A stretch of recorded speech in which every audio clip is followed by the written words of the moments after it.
Welcome everyone. Thank you for joining us for a fully packed event. We're very excited to be here. My name is Dubai Abulhoul. I'm the founder of Fikr Institute, and it's a pleasure to be hosting the first public research dialogue with Dubai culture today as part of our long-term research partnership to advance research on creative Arab economies, and wanted to hear firsthand from the artists and creatives at the receiving end of these strategies and these initiatives, and to introduce local perspectives and maybe introduce a bit more nuance into policy in order to better inform the progress and development of creative industries, not just in the UAE and the region, but in a wider context as well.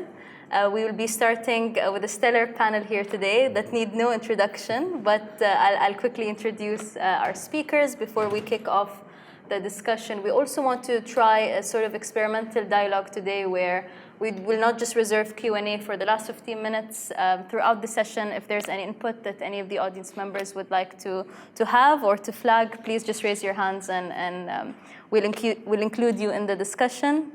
The outcomes of this research partnership will include publications that will better inform policymaking in the sphere, but also act as a way to document this very special time in the development of our creative economies and beyond. I think a lot of the events that we host, both at the Institute but also with other entities, have a very fleeting nature. And we wanted to ensure that we capture these insights, we capture these policy recommendations for future studies, and as a way to sort of reflect on how far we've come and the kind of progress that we've made, and also how much more that needs to be done.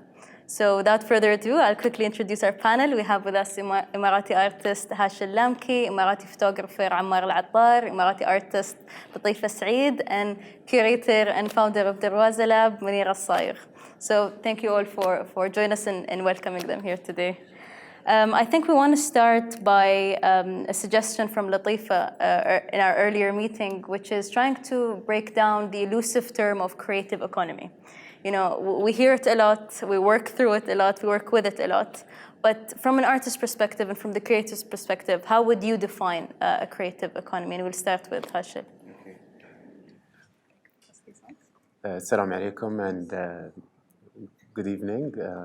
Thank you, Dubai, and thank you, Dubai Culture and Fikr Institute to invite me to participate in this panel. And I will jump in right away in the question.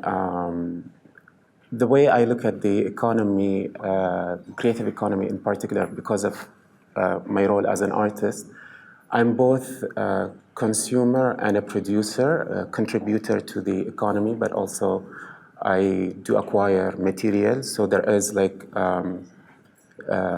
a connection in both ways. So I'm both like in the supply chain where I'm producing artworks that has value eventually like in the market, and once they are collected by collectors, institutions, they are still somehow connected to me as my practice grows. So I have to be aware of my practice in general.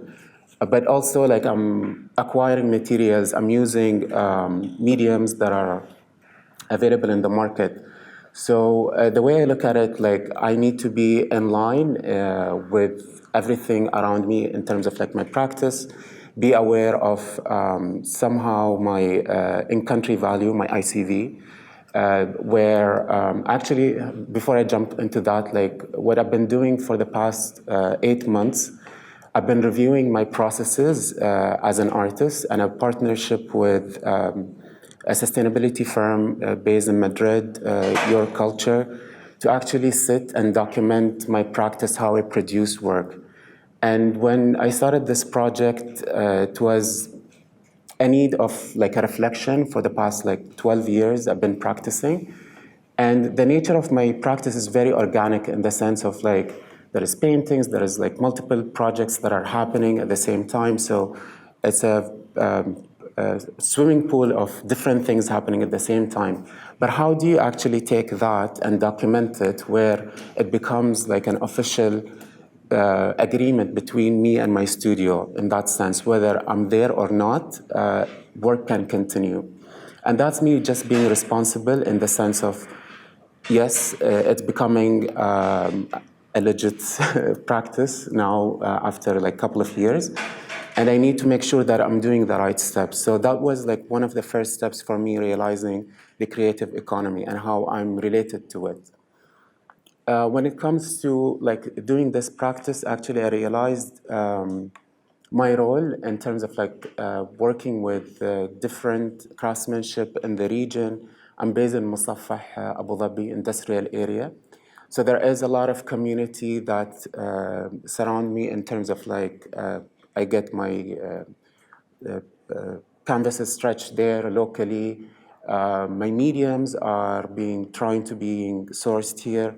I'm in the process also of my interest about natural pigments and how I can use pigments that are locally secured in the region. So that's another layer of being involved in the creative economy. And then slowly like progressing to my brushes and how I can create these brushes locally and secure that. And hopefully from that, like that can be a platform for other artists who can look at my practice and then maybe lead as well. So I don't know if I answered your question, but I think that would... the nature of definitions can get quite tricky, but that's kind of the point, so thank you. We'll move to Ammar. Thank you.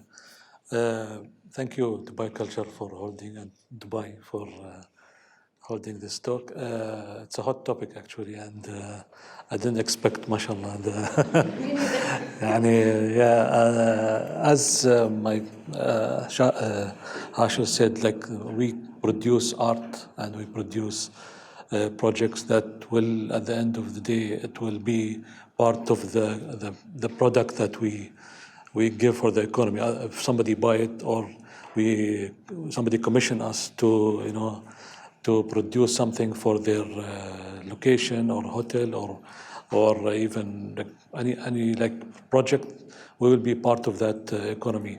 And I think artists should have another role also, other than just being a product and selling artwork. Is also how you affect your colleague, other society, because at the end of the day, it will affect the economy somehow. And as Hashel again said, like we buy and we involve craftsmen from our community to produce artwork. Like if I want to frame my work, if I want to buy products to produce my art, a lot of these things comes into the economy. And also, not only that, when we do an exhibition in a place that is maybe, like for example, exhibition in a place that all other things that around that place will get benefit, like hotels, like cafes, like these things. Art create a lot of a very important role in affecting the economy. And I see as one of the things that affect the economy. Not only art will affect; it has a contribution, like other industries also. But it has, I think, a spiritual or I don't know how to explain it. It has a different curve to it, which maybe some other materialistic economy doesn't have it. Which will affect indirectly toward the people, how they will deal with each other, how will they work with each other, enforce the tolerance, the cultural understanding, other things that affect indirectly to the economy also. So that's my perspective. Assalamu alaikum. I would like to start by thanking everyone for coming today. I would like to thank Dubai Culture, the wonderful team, and I would like to thank Dubai and the Fikr Institute. I look forward to this fruitful conversation and debate, and I hope that it will continue into the future to build bridges and to be part of this great economy, in not just local, but at large in the Arab world and the world at large. I would like to start by answering your question and saying that for me, a creative economy is about value. Do we collectively in the Arab world value the creative industries, not just in the arts, but the arts and the music and other creative industries as well, or not theater, for example? In order to have a creative industry, there has to be a creative ecosystem that is sustainable. So my question 2 years ago when I established my studio was how is my studio a part of a larger ecosystem, and how can my studio and my practice contribute to this larger ecosystem? We realized that artists and the creatives are the backbone of this industry. Without the creatives, there is no creative industry. And therefore, the creatives need nurturing, need guidance and education, and collaboration with other institutions and entities in order to be part and understand that they are part of a much larger ecosystem. So within my studio, I try to hire young students. We take in interns. We host a female Mejlis. We'd love to host you, Dubai. And I try very much to have to use sustainable materials, as what Hashel was saying, locally sourced materials, and also take the Emirati artwork abroad. We just opened a solo exhibition in Kazakhstan, and it had a wonderful impact between the Kazakhstani people and Emirati people, and it created a beautiful echo in the city, and they looked at Arab art differently.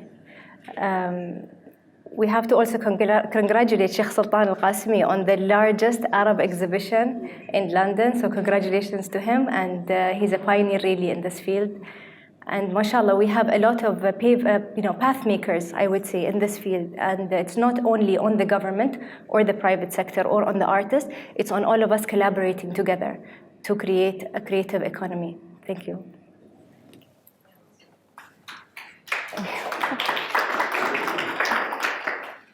Thank you, everybody, for being here. I'd like to echo what has been said, but I think, first and foremost, the creative economy is a social space. It's a space that affects, everything that we see. It is how we document history. It's how we move forwards, how we build our identity. And I really believe that art becomes the tool for that. So that's why I'm a curator. So I work with artists. And with that, I end up reflecting on things that are relevant to the time that we are in. And also opening up that dialogue, really understanding that this economy is not, artists being sold, like artworks being sold or, placed within institutions. It's the exchange before that. It's the exchange of impact that takes place. And for me, I really believe that collaboration is extremely important. It's at the core of everything. The moment that you can reach out is the moment that you are confident enough with your own voice to be able to connect. Once you connect, you build. And then from that, things continue to move forward. So in a nutshell, I would say, the creative economy is definitely a social space first and foremost. Thank you. 100%. Can everyone hear me in case, the mic I think works? It's fine. You can keep the mics. While everyone was talking, I was thinking, to myself, is the term creative economy a paradox in a sense? Is it a paradox of different skill sets? When you think of an artist, or the stereotype that people have of artists are, they just sit in a room, they create their artwork and that's it. But in order to pair a creative with an economy, there's a whole other different skill set, including marketing, how an artist is able to price his or her work, how will they market themselves, how would they reach galleries, so it's a combination of skill set, whereas we always tend to focus of it as just, what's the artistic output. So do you feel like there's a tension in between these different skill sets? When we talk about ecosystems, for example, how do we build ecosystems that work for everyone? One example that was brilliantly brought up in our pre-discussion of the panel was, when you look at the private sector, for example, the private sector, you have a landlord who just wants to make rent, basically. How do you convince that landlord, or should we convince these landlords to let go of maybe the more financial aspect and say, okay, there's a difference between renting to an artist versus renting to a gym? Not that gyms aren't important, but for the sake of sort of illustrating the kinds of dilemmas between private sector interests, purely financial, and creative interests that are more artistic, I would say. And also, wrapping up on that sort of point, what's the role of licenses, for example, grants? Are there specific institutional challenges that we can help mitigate in terms of that wider conversation? We can start with Hashel. Yeah, it might be the mic.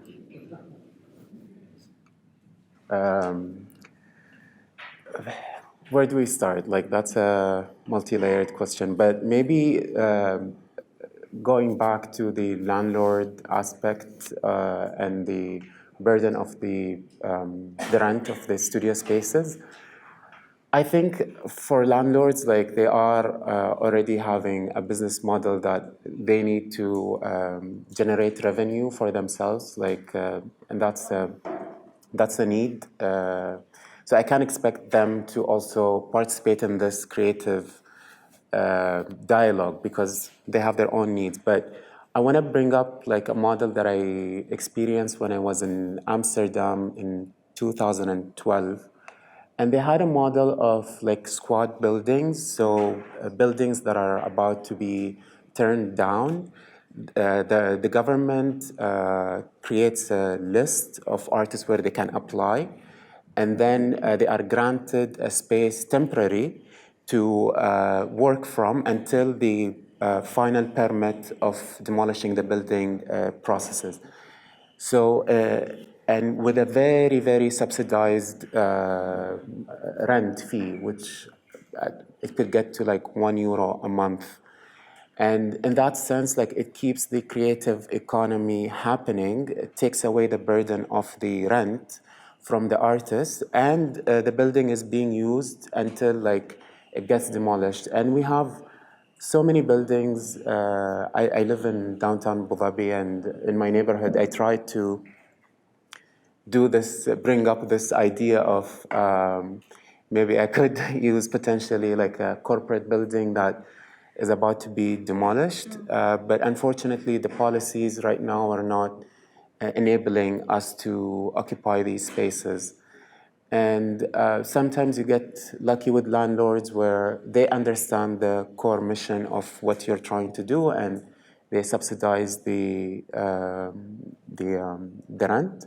And sometimes it's not, and you can't be forcing that on them because they also need to pay other bills or pay whatever they've invested in building their structure. So it's like a two-way conversation, I think, between the landlord and the creative individual. So that's like maybe my ideas. Yeah, so, yeah, of course, I agree with you. Like, tackling the issue of the landlord is the bottom of the strategy.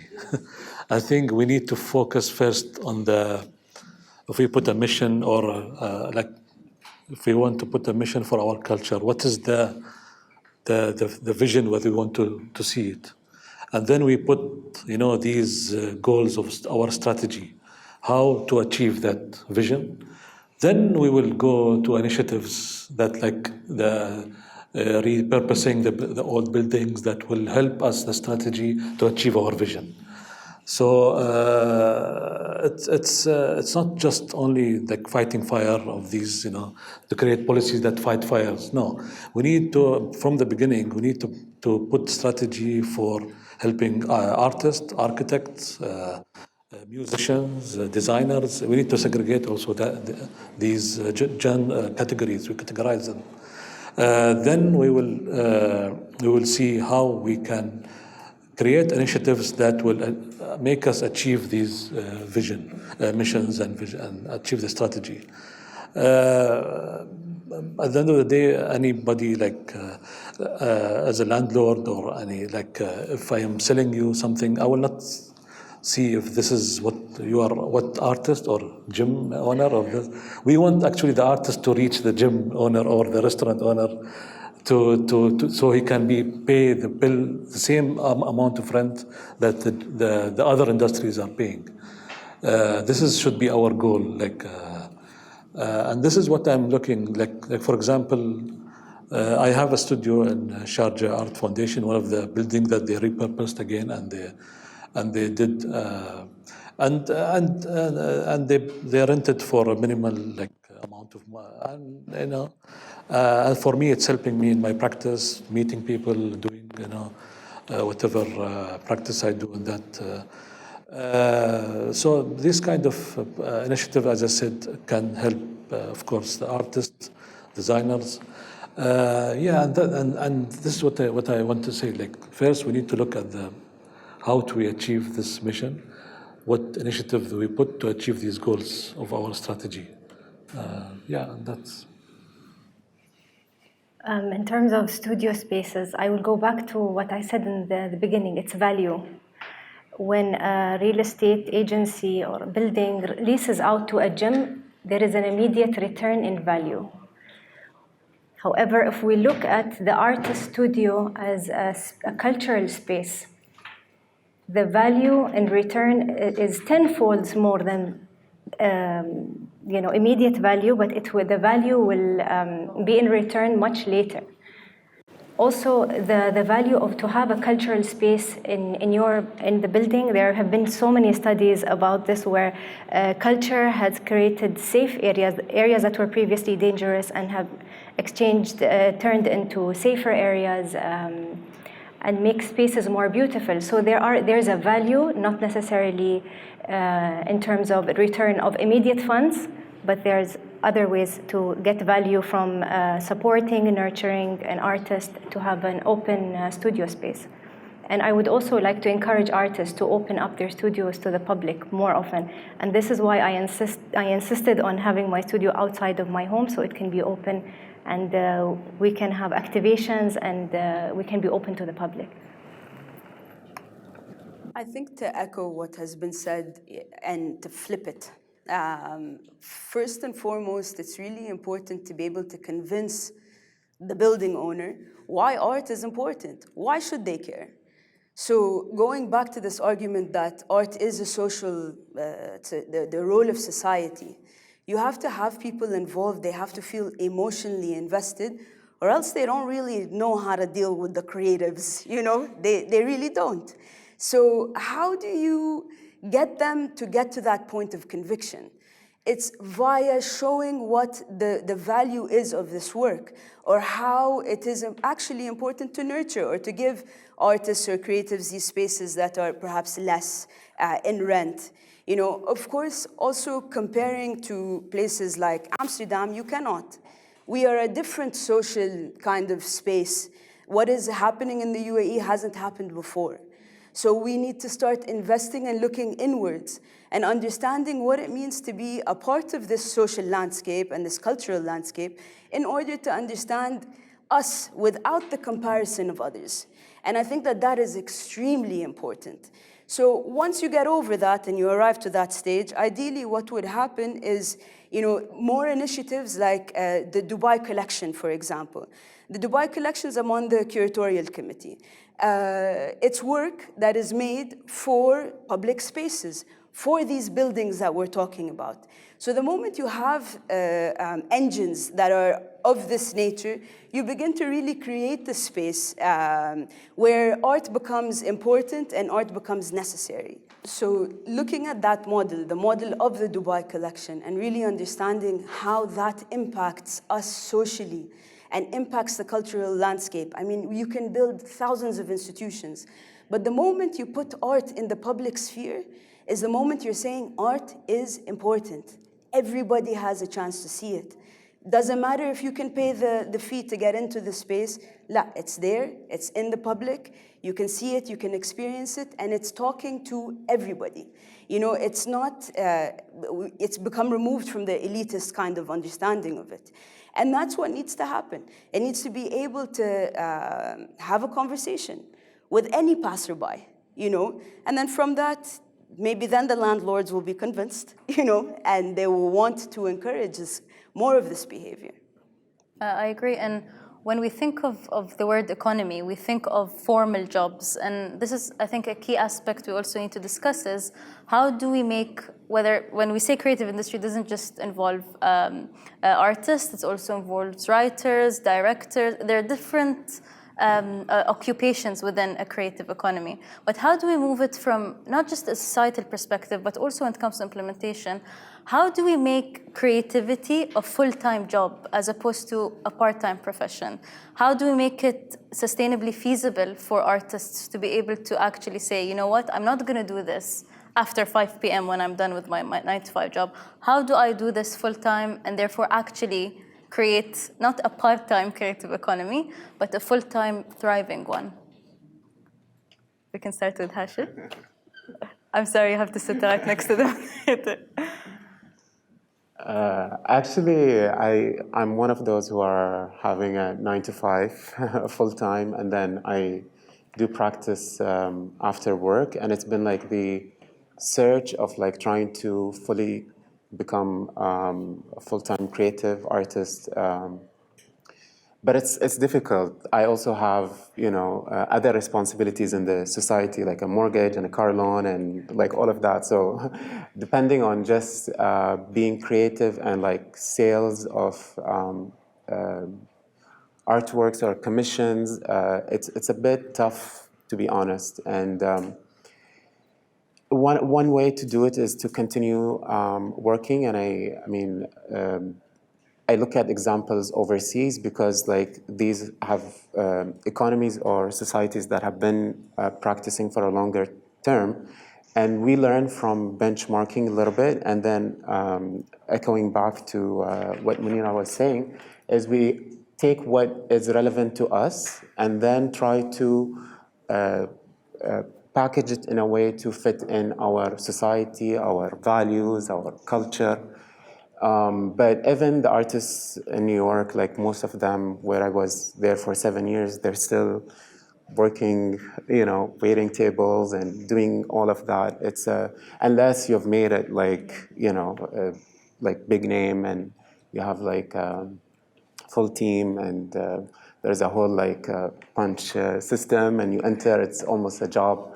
Like studios, I don't know, the Koons and the Kapoors of the industry. So until we get to that, I think we still have to work, and I realize this, and I'm working, and I'm continuing to do it because it's the only way to sustain this passion that I have. Otherwise, if I wait and depend on like projects that are coming every now and then, like it's almost impossible. And the nature of my practice is a very tactile in its sense. Like I'm not a coffee shop practicing where I just sit and, you know, I'm painting with materials and yeah. I do that part of the process, but there is like a need for a space. And I'm just like echoing back to like some of the conversations when there is these initiatives about creating spaces. I would appreciate and I would love if the artists are also involved in looking at the design of the spaces.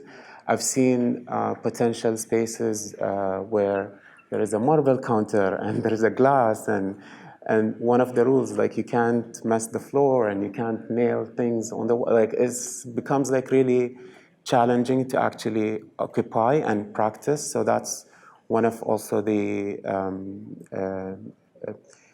reflections that I have about these spaces that are created for artists. So it'd be good to, you know, be able to go and actually produce, build the space or get our hands on into making it. So.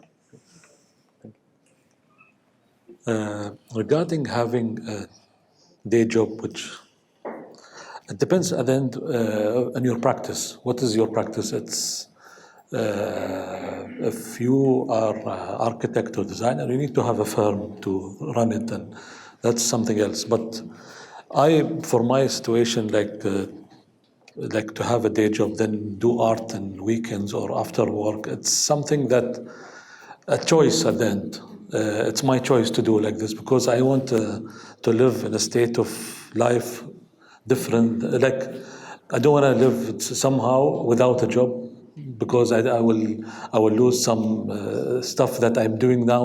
I cannot do it if I am not earning the amount of money on a monthly basis if we're talking economy. But at the end of the day, okay, I'm sacrificing the time, but at the end of the day, I am getting things that from the job, maybe my interaction with my colleagues in the job, this will inspire me to do some work also more, other than sitting in my studio like every day, not interacting with the people around me. So it's at the end of the day, it's a choice. It's you choose what do you want. You want to be involved in the society, doing your day job, plus you do your art. Like I call my art is my life, and my day job is just a day job I do, and that's it. But at the end of the day, it's both like complementing each other. I don't because I had like 6 months. I quit my job and I had to be a full-time artist. But then I tried it. I thought, no, I'll go back because I like that life better. I interact with life, with people more. It inspires me more. Now I do my artwork sometime in the office, and people come to me, and I like this conversation, I like this conversation with people because it builds these bridges between the normal community and the creative community. Because some people, they tell me, we feel you guys are separated in your own the creative community, and that we want to remove it. That separation, we want to remove it. So at the end of the day, as I said, it's a choice. I got a lot of opportunities for residencies, but I cannot go because I don't have enough holidays and like this. So it's your choice at the end. What practice will fit you best, and you do it. Otherwise, you choose whatever suits you best. So I am a full-time independent artist. I adopted being in Dubai and the wonderful leadership. I adopted the mentality of an entrepreneur. What do I need to do to start up a studio? And I have to say how easy it was in the city of Dubai to get a license. And the government is in your hand, it's in your phone. Anything you need, it's one click, and it's very easy and it's so smooth. So alhamdulillah, within this healthy landscape, Dubai focuses on ecosystem. Dubai focuses on sustainability. And this is the success story of Dubai, and it's a very healthy landscape for creatives to be in. And wherever I travel around the world, every creative wants to be in Dubai. 100%. I definitely think we're the luckiest of the bunch. Our woes they're real, they're there, and they reflect back on this idea of sustainability. I think that becomes the question. How do you sustain a practice? And I think that some of us might have some privileges that others do not, but then how do you take those privileges and make them a responsibility? I had a 9-to-5, I left my 9-to-5, and then I decided to be my own 9-to-5. I have one of my team members here, have a team of 3, and I really teach them this idea of understanding how to develop your own self for yourself, because even as an individual, you will impact the landscape that is being built around you. So how do you learn how to become an entrepreneur becomes the question. I think you have to be brave, and you have to be able to just jump into it, because the path hasn't been paved yet. So how do you pave that path? You pave it with ethics, you pave it with your belief system, you pave it with things that really speak at the core of mankind, and then from that becomes echoed within your space, and it echoes onto your team takes it on and moves forward. And so that to me is extremely important. I guess the question goes back to this idea of sustainability. How do you keep that practice alive? One last panel-wide question, then we'll open to debate. And it's one on international representation of Arab and Emirati artists. That should probably be a whole other panel on its own, but I think our discussion took very interesting directions today. But briefly, what are challenges you have faced in terms of trying to push for local and regional representation globally? And I think a more high-level question is, should artists carry the burden of representation?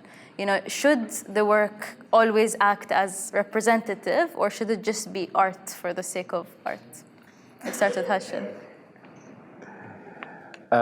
Before I answer this question, I just want to correct a piece of information. I think the gentleman at the back, Zayed University have already launched art program for male students, and we have 2 male students in. I teach in the visual arts, and we do have 2. Yes. 2 male students. Yeah, so that's like exciting, and we see change happening. I'm reflecting at my time in 2007 when I had to go to pursue my degree. There was no options in the region, so I had to go to New York and. So that's just like recapping on the previous comment. About the artist and representation and international platform. From my experience, it's my role to respond to open calls, as we've mentioned, but also like when I'm working with curators, alhamdulillah, in the government there are a lot of initiatives where they bring in international curators who are, working in different institutions, and you build a relationship with them, and they also take you abroad, and that was my case, like in several exhibitions that I participated in. And within the region, us locally connecting and brainstorming on pitching an idea, whether it's an exhibition or a small thing. Like I was actually in Paris just doing on a vacation personally. And you see a lot of like one-day event of like a film screening or a discussion panel that happens. And these small things actually create opportunities for us to participate and bring in our voices from the diaspora to the international platform. So there is like a mixture of different efforts of, first it starts with me being responsible and being aware that after like 12 years, like participating locally, it's time to mature and also participate on a bigger dialogue and connect with curators who, give you opportunities to participate. So, I think we are like already established. A lot of international present. For example, the older generation have many exhibitions, and we are lucky as maybe second or third generation to have this, already known as a UAE, like as an artist from this region, to be represented in exhibitions and either in the region or around the world. Like I exhibited, and I don't want to mention but it's not that difficult. At the end of the day, today we are living in a region that is a lot of people they want to be participating in the development of this region. A lot of curators comes and curators from UAE take our work also abroad. It's not very difficult to show. At the end of the day, what is your art that you want to present? As artists, we need to focus on creating art every day, almost, to make sure our art will be representable also, and not only in the region, around the world. The only thing, maybe the residencies that we are maybe have, I personally have issue with it, especially to go on a residence since I didn't study art. So, but whatever happens here, like in 2013, there was a residence between Dubai Culture and Art Abu Dhabi and Tashkil, which was in with the Delfina Foundation, which happens during Art Dubai, which I participated in that, so it was an opportunity when there is an open call to have a mentor from like an institution which is international that can help you with your practice.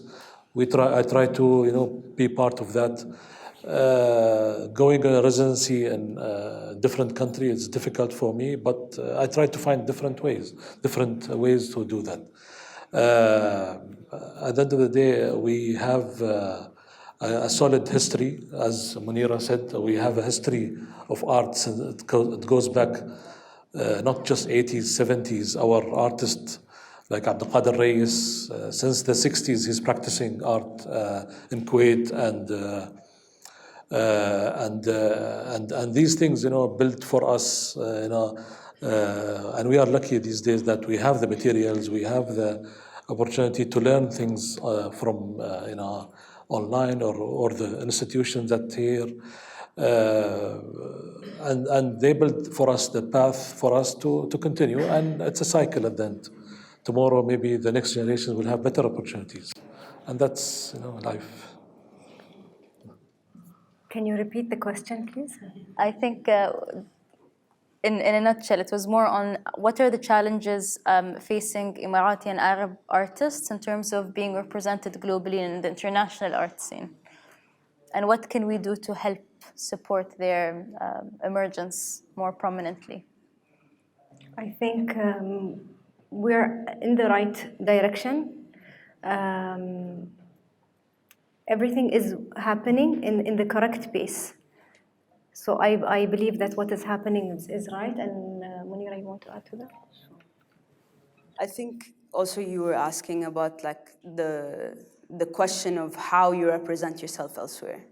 I think that to me becomes interesting. We just at Darwaza just closed an exhibition called Evaporating Suns at a foundation in Basel in Switzerland. We were working on it for 3 years. Thank you. Thank you. Thank you.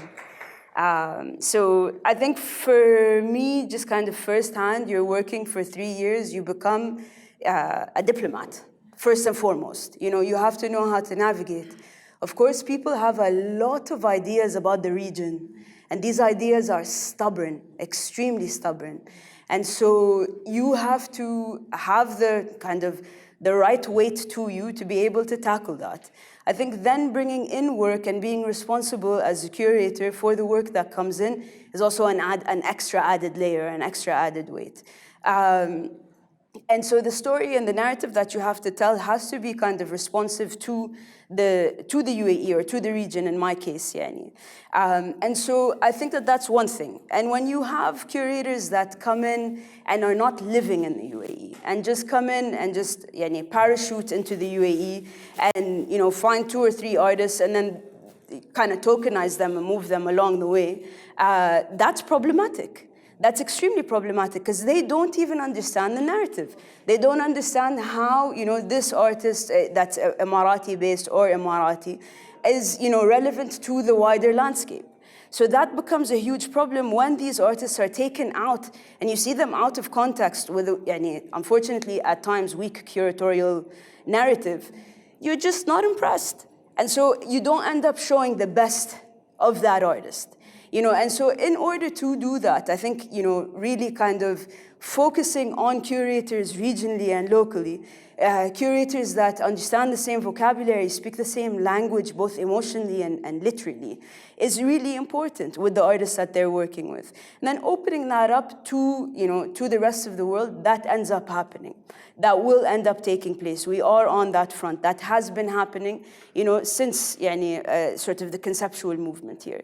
So that's a next step that is necessary because we need to ask why it's necessary. It's necessary because we are showing that we are also equals to the rest. It's not that culture is a new thing. It's always existed. It's always been here, And so for me personally, through Evaporating Suns, I really learned this.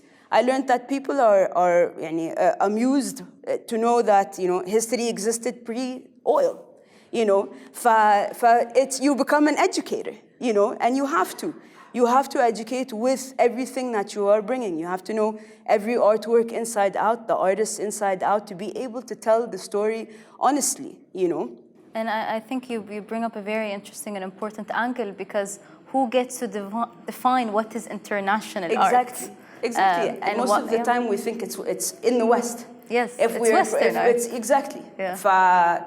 What if I did it in the East? Yes. You know, is it still international? And, you know? and it's also this idea of, like, especially with curating, you know, do we take our stories and force them into sort of Western templates, or do we create our own templates We create our own templates ourselves. I agree. We're already over time, and I think we need to conclude the session. But I have to say, the outcomes of this panel are aimed for it to be a publication, so I still see more hands in the audience.